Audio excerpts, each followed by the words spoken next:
ఇప్పటి వరకు జరిగింది 45%. ఆ లెక్కలు కూడా ప్రాపర్గా లేవు బాస్, గాలి లెక్కలు ఇస్తూ. కాబట్టి ఇంత పెద్ద నెట్వర్క్ ఉన్నటువంటి ప్రభుత్వం, ఇంత పెద్ద నెట్వర్క్ ఉన్నటువంటి ప్రభుత్వాలకు అరే సింపుల్గా జరిగేటువంటి మీరు చేయలేకపోతే ఎందుకు? కాబట్టి డే 1 రోజు అంటే 3 నెలల ముందు నుంచి చెప్తున్నాం. వాళ్ళు మధ్యలో ఏం చేశారు, 10 రోజులు గ్యాప్ ఇచ్చారు. మేము కూడా ఫీల్డ్లో పోయినప్పుడు అడిగినాం, ప్రజలకున్న అనుమానాలను కూడా అడిగినాం. అడిగితే లేదు సార్ మాకు ఇంత చెప్పినట్టు. నేను 2002 ఓటర్ లిస్టు నా దగ్గర ఎందుకు ఉంటుంది? నువ్వు సామాన్య మానవుడు, 2002 లిస్టు ప్రకారం ఎక్కడ ఉన్నావు అంటే నేనేం చెప్పగలుగుతాను? నువ్వు లిస్టు తీసుకొని పోవాలి కదా. రికార్డ్ అనేది ఎవరు జరుగుతుంది? అధికారులకు.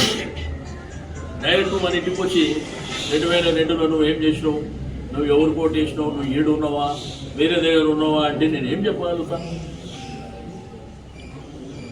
కాబట్టి కన్ఫ్యూజన్. సరే, ఇప్పుడు సనాతన నియోజకవర్గం మా బాధ్యత కూడా కాదు, అయినప్పటికీ మేము సహకరిస్తాం. నేను క్లియర్గా 3 క్వశ్చన్ రైజ్ చేస్తున్నా. మీటింగ్లో ఉన్నా మళ్ళీ చేస్తాం. 3 క్వశ్చన్లు. ఎలక్షన్లప్పుడు ఓటర్ లిస్టు ఎవరు పంచుతారు? ఎలక్షన్ కమిషనే పంచుతుంది కదా. అప్పుడు దొరికిన ఇల్లు ఇప్పుడు ఎందుకు దొరకదు? నా ఇంటి కరెంటు బిల్లు ఎవరు కలెక్ట్ చేస్తారు? Electricity department. అప్పుడు దొరికే ఇల్లు ఇప్పుడు ఎందుకు దొరకదు?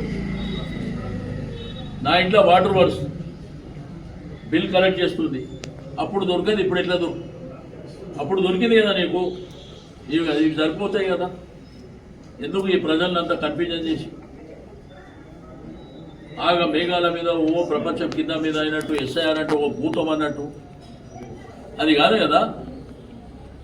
అధికార మిషనరీ, అధికార యంత్రాంగం, ఎలక్షన్ కమిషన్ ఆఫ్ ఇండియాకి నేను డైరెక్షన్ ఏమంటున్నా. అదంతా నాకు తెలియదు. నేను రాష్ట్ర ప్రభుత్వానికి, కేంద్ర ప్రభుత్వానికి ఆదేశాలు ఇస్తున్నా.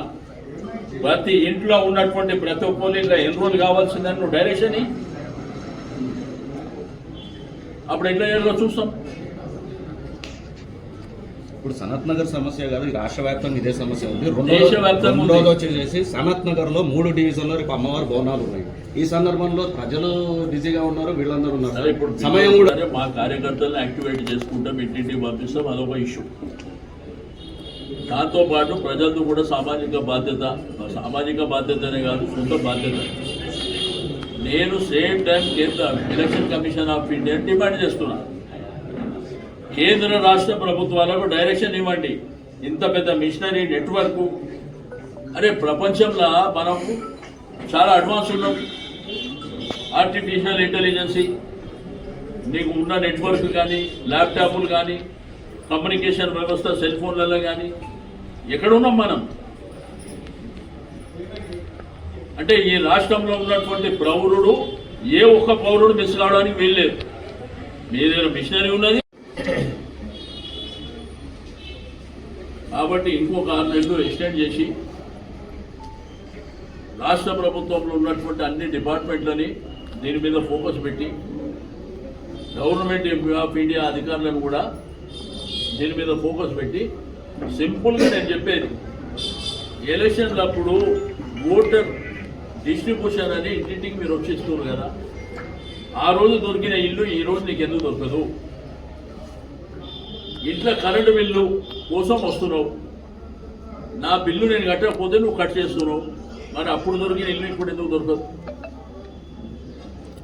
ఇదేదో ప్రజల కన్ఫ్యూజన్, రాజకీయ పార్టీల కన్ఫ్యూజన్ కాదు కదా. మీరు కదా ఈ దేశంలో ఎంతమంది ఉన్నారు అనేది రికార్డు లెక్కల ప్రకారం చూపించుకునేది రాష్ట్ర అసెంబ్లీ కానీ, పార్లమెంట్లో కానీ ఎవరు చూపిస్తారు? మీరే కదా. ఆ సెన్సెసే కదా మీరు చూపించేది. కాబట్టి రాష్ట్ర ప్రభుత్వం, కేంద్ర ప్రభుత్వం పూర్తిగా ఇన్వాల్వ్ కావాలి. అంటే అందులో ఉన్నటువంటి అధికారుల వ్యవస్థ దీని మీద ఫోకస్ పెట్టాలి. ఇప్పుడు ఆంధ్రప్రదేశ్ స్టేట్లో కొంత అధికారులను ప్రొవైడ్ చేశారు. ఇక మన దగ్గరనేమో మనం తిట్టనికిన టైం సరిపోలేదు, బస్తీలో వీధిలో పడి రోడ్ల మీద పడి కొట్లాడుకోనికిన టైం సరిపోదు. ఈ గవర్నమెంట్ మనిషి జీవితం ఆధారపడి ఉన్నటువంటి ఇంత పెద్ద ఇష్యూని గాలిపోతే గాలికి వదిలేసి పనికిరాని పంచాయతీల మీద మాత్రం ఉన్నది. కాబట్టి దయచేసి నేను మీడియా మిత్రులు మీ అందరూ కూడా రిక్వెస్ట్ చేస్తున్నాను, మీరు కూడా మీ ఇళ్ళల్లో చెక్ చేసుకోండి ఫస్ట్. ఇప్పటికే ఫామ్స్ కూడా 100% అందుబాటులో లేవు. వాళ్ళు చెప్పారు, అధికారులు ప్రెస్ కాన్ఫరెన్స్ పెట్టి చెప్పారు, అందరికీ మేము 10% ఇచ్చేసినామని చెప్పి. ఇప్పుడు లెక్కలు తీస్తే 45% వాళ్లకు ఇంకా ఫామ్సే రాలేదు. కాబట్టి ఈ విషయంలోనే మీకు రమ్మని చెప్పినాం. ఇది చాలా సీరియస్ మ్యాటర్. దయచేసి పాత్రికేయ మిత్రులు, ఎందుకంటే మీ ద్వారా, మీ ఎలక్ట్రానిక్ మీడియా, ప్రింట్ మీడియా ద్వారా కోట్ల మందికి తెలిసేటువంటి అవకాశం ఉంటుంది. కాబట్టి నేను ప్రతి పౌరుడిని, ప్రతి సిటిజన్ని రిక్వెస్ట్ చేస్తున్నాను, ఇది నాది నీది బాధ్యతనే కాదు, నీ బాధ్యత ఎంత ఉంటుందో నా బాధ్యత కూడా అంతనే ఉంటుంది. ఎందుకంటే నువ్వు ఎన్రోల్ చేసుకోవాల్సినటువంటి అవసరం ఉంది. నువ్వు ఒకసారి కూడా చెక్ చేసుకో. ఈ 3 తారీఖు తర్వాత మళ్ళీ మనం ఎంతమంది ముందుకున్నా కానీ వాళ్ళు వినరు. అందుకే దయచేసి మీరు అప్రమత్తంగా ఉండి, మీరు వ్యాపారానికి పోయినా, బిజినెస్కు పోయినా, ఎక్కడికి పోయినా ఒక అర్ధగంట ఉదయం నుంచి సాయంత్రం వరకు ఈ కార్యక్రమంలో ఉండండి. మీ ఇంట్లో, మీ కుటుంబంలో అందరూ ఎన్రోల్ అయినరా లేదా క్రాస్ చెక్ చేసుకోవాలని చెప్పి నేను చెప్తాను.